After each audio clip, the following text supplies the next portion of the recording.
John Elia ने शादी के बाद पहली कार खरीदी और जाहिदा की ख्वाहिश पर अलग घर किराए पर ले लिया। जॉन एलिया ने कब शराब नोशी शुरू की? जॉन एलिया ने सरकारी नौकरी की तो आलमी डाइजेस्ट की सर्कुलेशन मुतासिर होने लगी। जॉन बोले, मैंने हसीन औरतों को आमतौर पर बेजमीर और लालची पाया है। जॉन एलिया ने क्यों बीवी के इसरार के बावजूद शेरी मजमुआ छपवाने से इनकार कर दिया? जॉन अपनी बेटी को दोस्त के घर क्यों भूल आए? जॉन ने अल्लामा इकबाल के बारे में कहा, वो शायर कैसे अजीम हो सकता है जो बैक वक्त औरंगजेब और सरमद को हीरो कहता हो। मिर्जा गालिब की शायरी में जॉन एलिया को इमला की कौन सी गलतियां नजर आती थी? जॉन एलिया का ज़हूर सानी, मगर वो बीवी के होते हुए 10 साल तक कमरे में क्यों कैद हो गए? आखिर ऐसा क्या हुआ कि जाहिदा हिना ने 64 साल जॉन एलिया से 23 साल शादी के बाद तलाक ले ली? मैं हूँ अवैस गौरी और जुस्तजू पर अभी जॉन एलिया की कहानी जारी है। मैं भाई जॉन का हुलिया बताना चाहता हूँ। बाल वबाल आम सी ऐसी बीवी चाहिए थी जो उनका घर रखे और उनके घर का चूल्हा जलता रहे। सर आशुफ्ता, आंखें मुंतजिर। इस 200 साल में इस खित्ते में सबसे बड़ा शायर जॉन एलिया पैदा हुआ। दिमाग शहर जमाल, सेहत ख्वाबो ख्याल। तो जॉन लगभग रोते रोते आंसू पोंछते पोंछते मुझसे ये कहने लगे कि राहत में कराची नहीं था, मैं रोज रोता था कि राहत का वहाँ क्या हो रहा होगा। गुस्सा लबरेज, दिल पैमाना, दूर से देखो तो मसला। मैं अपने वालिद से बहुत अरसे तक नाराज रही। और मेरा घर, मेरी बीवी, मेरे बच्चे सब मर गए, मैं तबाह होकर आया हूँ। ये हंसने की बात है? अच्छा, ये हंसने की बात है। मर्दों की महफिल में पुरसुकून, औरतों की महफिल में फुदकता अफलातून। कि मेरा कोई बच्चा शायर हो, अगर मैंने देखा वो शायरी करा, मैं उसका गला घोट दूंगा। जाहिदा हिना गार्डन ईस्ट वाले घर में अनईजी थी तो जॉन ने इस मसले का ये हल निकाला कि उन्होंने अलग घर ले लिया और जिंदगी फिर पहले वाले सरूर में आ गई। जॉन एलिया की अपनी इमारत का ये आलम था कि उन्होंने उस जमाने में अपनी कमाई से कार खरीदी, यानी वो एक अमीर शायर थे। जॉन का रोजाना का टाइम टेबल ऐसा था कि वो सुबह सरकारी नौकरी पर जाते, 1 बजे वापस आते, आराम करते, 3 से 6 बजे तक आलमी डाइजेस्ट और फलसफे पर काम करते। शाम को दोस्त डिनर पर आ जाते और 9-10 बजे ये सो जाते। मगर यहीं पर जॉन एलिया को शायरी की आमद शुरू हुई। जॉन को मालूम ही नहीं होता था कि कब रात को वो जागते और 6-7 गज़लें लिख लेते। जॉन के बकौल जब वो अगले रोज़ दफ्तर जा रहे होते या किसी और वक्त कोट की जेब में हाथ डालते तो उनके हाथ में कागज़ आ जाते जिस पर उन्होंने गज़लें लिखी होती थी। उस वक्त जॉन ज़िंदगी से इस कदर भरपूर थे कि वो कराची में गुलशन इकबाल के इलाके में इटली के एक आलिम से इब्रानी ज़ुबान सीखने लगे। इसी दौरान जॉन एलिया के घर 2 बेटियों फियाना फरनाम, सोहाइना एलिया और एक बेटे ज़रियून अली की पैदाइश हुई। दूसरी तरफ जाहिदा हिना भी कामयाबी की सीढ़ियां तेजी से चढ़ रही थी। उनकी नौकरी रोजनामा जंग में हो चुकी थी। वो जॉन की मसरूफियात की वजह से आलमी डाइजेस्ट की इदारत करने लगी थी। वो बीबीसी के लिए भी काम कर रही थी, अफसाने लिखती थी, अदबी हलकों में उन्हें बतौर अफसाना निगार पहचान मिलने लगी थी। मगर इन सारे सालों में कुछ ऐसा हुआ कि जाहिदा उदास रहने लगी। जिंदगी में शायद मोनोटोनस आ चुकी थी कि जॉन और जाहिदा एक दूसरे से दूर रहने लगे। और यही वो दौर था जब जॉन एलिया पाकिस्तान आने के बाद पहली बार इंडिया पहुंचे। शायद उनका ख्याल था कि बहन से मिलकर उनका डिप्रेशन थोड़ा कम होगा। भारतीय अदीब और सहाफ़ी सिराज नकवी बताते हैं, मरूफ शायर जॉन एलिया कराची हिजरत करने के 18 साल बाद 1975 में पहली मरतबा अपने आबाई वतन अमरोहा आए हुए थे। जब आशिक अब्बास की अपने जिगरी दोस्त जॉन साहब से फ़ोन पर बात हुई तो फरमाइश आई कि अमरोहा आ ही रहे हो तो आर्मी कैंटीन से शराब की कुछ बोतलें भी अपने साथ लेते आना। गालिबन जॉन साहब ने यह फरमाइश इसलिए की थी क्योंकि तब ये आम तासुर था कि आर्मी कैंटीन में शराब मियारी और सस्ती मिलती है। जॉन एलिया शराब पहले ही शुरू कर चुके थे मगर घरेलू हालात की वजह से 1975 में उनकी शराब नोशी इंतहा पर पहुंच चुकी थी। हम ये कियास नहीं लगा सकते कि वो दुखी होने की वजह से ऐसा कर रहे थे, मगर इसकी वजह से जॉन एलिया इंसोम्निया जैसी बेख्वाबी की बीमारी का शिकार हो रहे थे। वो रात को जागकर शायरी लिखते थे और फिर जब उनके अहलिया से इख्तलाफात बढ़ने लगे तो शायरी कुछ वक्त के लिए रूठ गई, मगर इसके साथ साथ नींद की देवी भी गायब हो चुकी थी। जॉन एलिया के पास इतना वक्त नहीं था कि वो आलमी डाइजेस्ट के मामलात भी देखते, मगर इसका नतीजा ये निकला कि आलमी डाइजेस्ट की सर्कुलेशन कम होने लगी। 1976 वो साल था जब जॉन एलिया ने फैसला किया कि वो सरकारी नौकरी छोड़कर अब आलमी डाइजेस्ट को अपना सारा वक्त देंगे। मगर उस वक्त तक इज़्दिवाजी सूरत हाल ये थी कि जाहिदा हिना इस नतीजे पर पहुंच चुकी थी कि उनका शादी का फैसला गलत था। और जब जॉन एलिया ने सरकारी नौकरी छोड़कर आलमी डाइजेस्ट की इदारत का सिलसिला शुरू किया तो दरअसल ये एक बड़े इख्तलाफ का आगाज़ था। जॉन एलिया अपनी ही शायरी की किताब शायद के दिबाचे में लिखते हैं, मैंने हसीन औरतों को आम तौर पर बेज़मीर और लालची पाया है। कम से कम मुझे तो किसी बाज़मीर और बेगर्ज हसीना से मिलने का आज तक मौका नहीं मिला।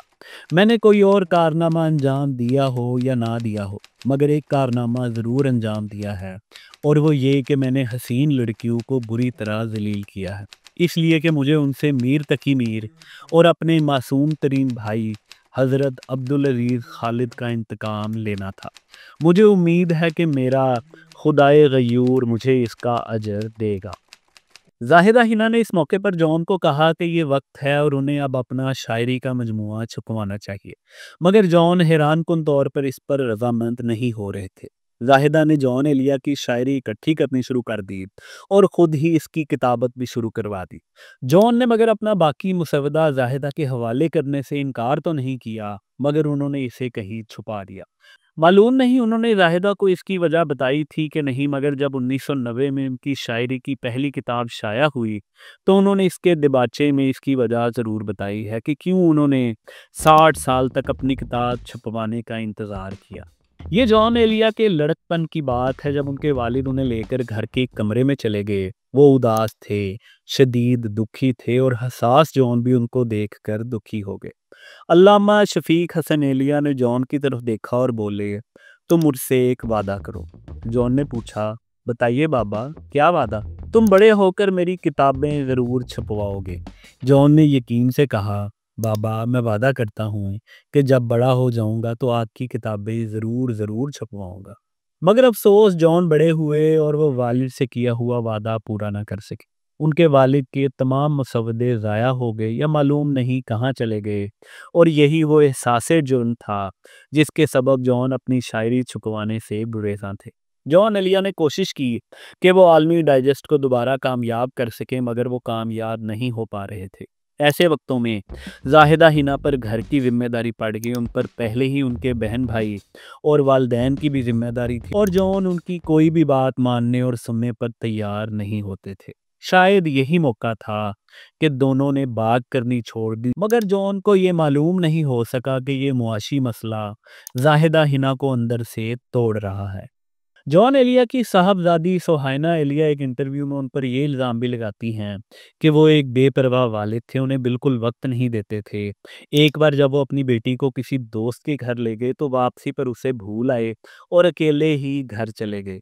ये जॉन एलिया की ज़िंदगी के दौरे इब्तला का आगाज़ था। मुआशी हालात ख़राब हो चुके थे, और जब भी जॉन एलिया अपने गार्डन ईस्ट वाले घर आते तो अक्सर टेलीफोन पर जाहिदा हिना से बात करते हुए रो पड़ते।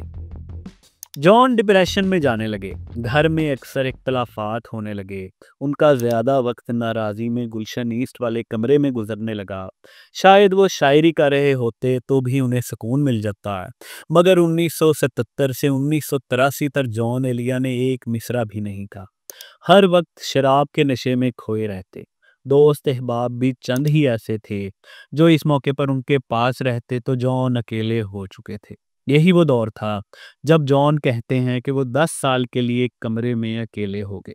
जाहिदा अपने कैरियर के अरूज पर थी और यहीं इस इश्क के ताल्लुक के खात्मे का आगाज होने वाला था। एक तरफ जॉन एलिया की घरेलू जिंदगी बेसकून थी। खुद जॉन एलिया शायरी नहीं कर पा रहे थे, मगर वो अपनी शायरी के बड़ाई के ज़ौम में अल्लामा इकबाल और मिर्ज़ा गालिब की शायरी और अदबी मकाम पर अक्सर सवाल उठाया करते थे। अपने दौरे इंडिया के दौरान जब भारतीय शायर शमसुर रहमान फ़ारूकी से उनकी गुफ्तगू हुई तो उन्होंने अल्लामा इकबाल पर खुलकर तनकीद की। जॉन ने इकबाल की शायराना अज़मत के मद्दाह शमसुर रहमान फ़ारूकी से कहा, वो शायर कैसे अजीम हो सकता है जिसने मुतज़ाद किरदारों की मदह सराई की हो। जैसे शमसुर रहमान फ़ारूकी ने इस्तफ़सार किया, जॉन ने अपने बालों की लट पीछे करते हुए कहा, मसलन डॉक्टर इकबाल का हीरो बैक वक्त औरंगजेब भी है और सरमद भी। एक ही शायर बैक वक्त कातिल और मकतूल दोनों को बुलंद किरदार कह रहा है। मसूलिनी में अदीम इंसान की कौन सी खूबियां थी, वो डॉक्टर इकबाल का हीरो कैसे हो गया? ब्रिटिश एम्पायर के शहनशाह के सामने इकबाल ने सरे तस्लीम कैसे खम कर दिया? क्या अजीम शायर का यही किरदार होता है कि वो हर तबके के लोगों को खुश करने की कोशिश करे? अल्लामा इकबाल तो एक तरफ जॉन एलिया अपनी एक गज़ल के शेर में मिर्ज़ा गालिब की इमला पर ही सवाल उठा रहे हैं। नहीं इमला दुरुस्त गालिब का, शेफ्ता को बता चुका हूँ मैं।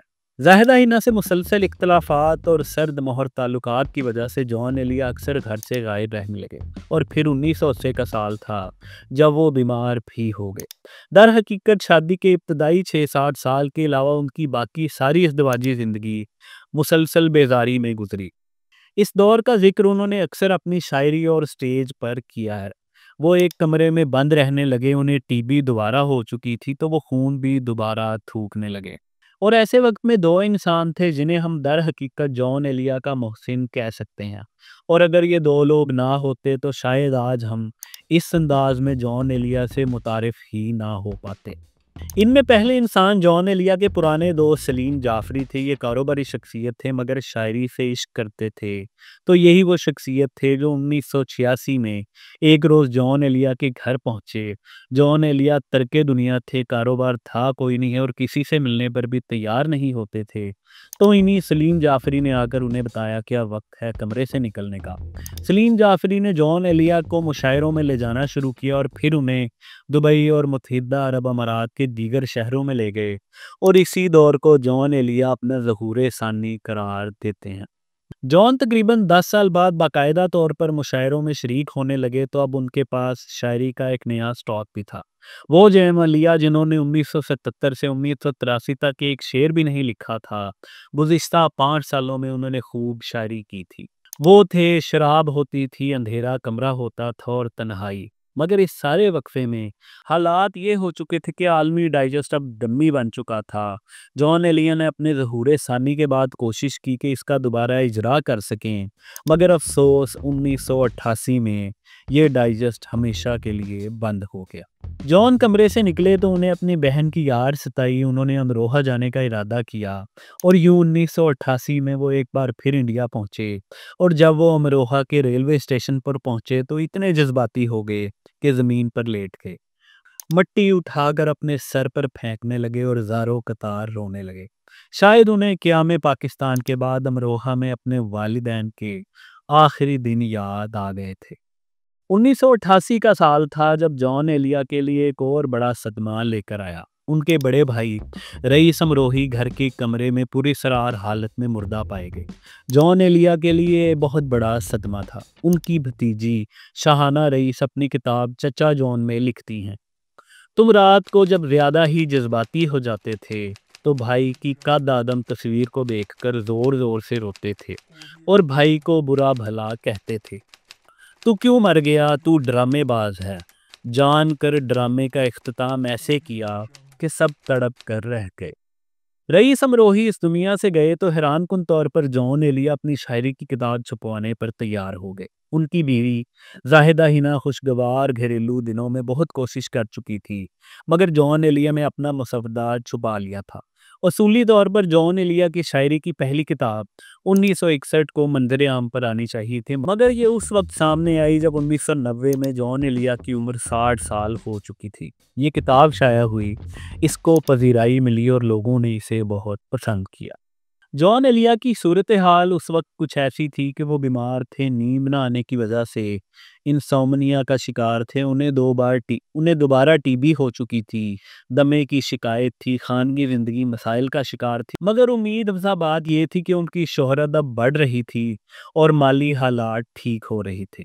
मगर अब वक्त आ गया था जाहिदा हिना और जॉन एलिया की शादी के इख्तिताम का। इस अफसोसनाक और फिल्मी कहानी का खुलासा हम जॉन एलिया की कहानी की अगली एपिसोड में करेंगे और ये भी जानने की कोशिश करेंगे कि कैसे जॉन एलिया अपने ही घर में अजनबी बन गए और जब उनका इकलौता बेटा ज़रियून पैदा हुआ तो इससे भी उनका फासला क्यों रहा।